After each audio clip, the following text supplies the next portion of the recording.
drive a Jeep that gets into the death wobble. I've got 4 pretty worn out tires. The noise is, at least that's consistent. As is, at about 48 miles an hour, it gets a little bit rougher. This is actually a really smooth road that I'm on right now. You gotta pay attention to it, because when it comes up, the whole Jeep will start shaking and rattling from side to side pretty good. I took the video stabilization off. I'm kind of hoping that it'll actually show up.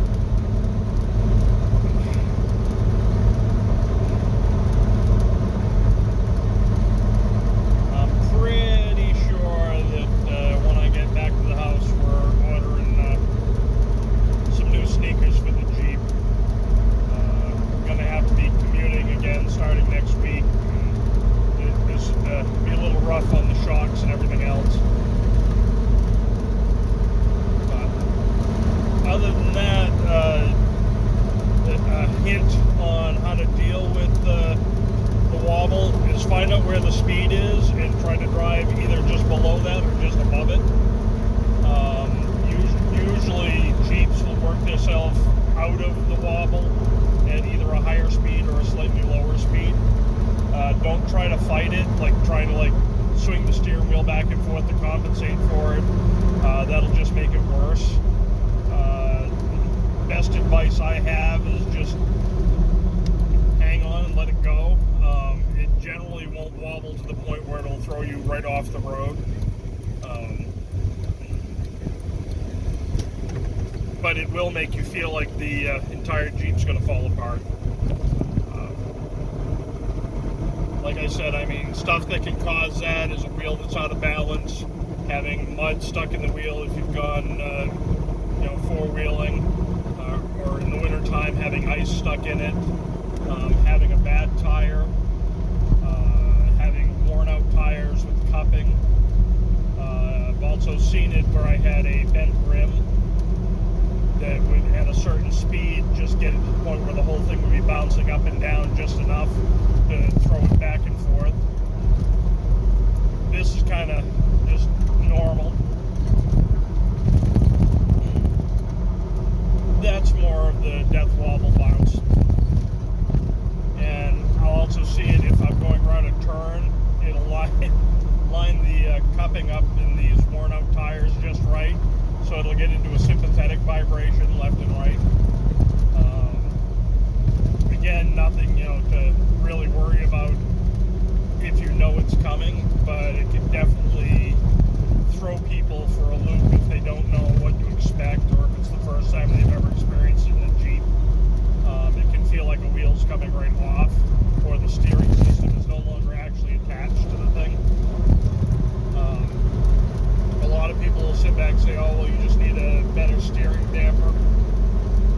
It really doesn't matter, because it's not really that. You're actually, the wheels are actually bouncing and gripping. And at certain times can even actually have them bouncing completely off from the roadway.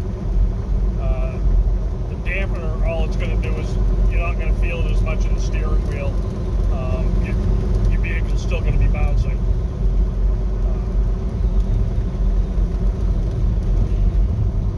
So this is a good turn. This might get it going.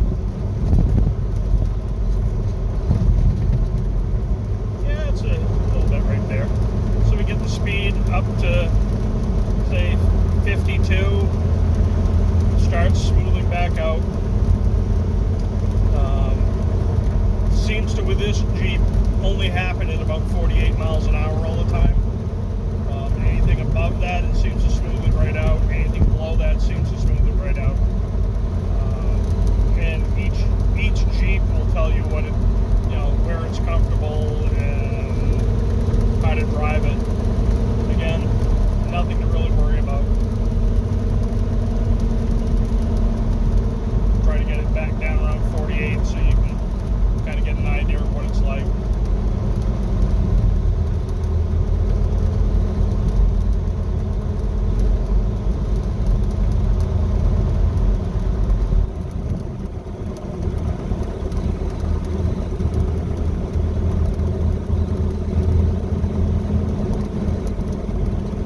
part about the death wobble is you'll feel it through the whole vehicle. You'll feel it in the seat of your pants. You'll feel it in the steering wheel pulsating. It feels like it's going forward and backward, not just side to side. And again, I mean, this is in a vehicle that's actually fairly well aligned. It does have, 150,000 miles on it. And it's been used pretty hard its entire life. But it's a time to let you know that, hey,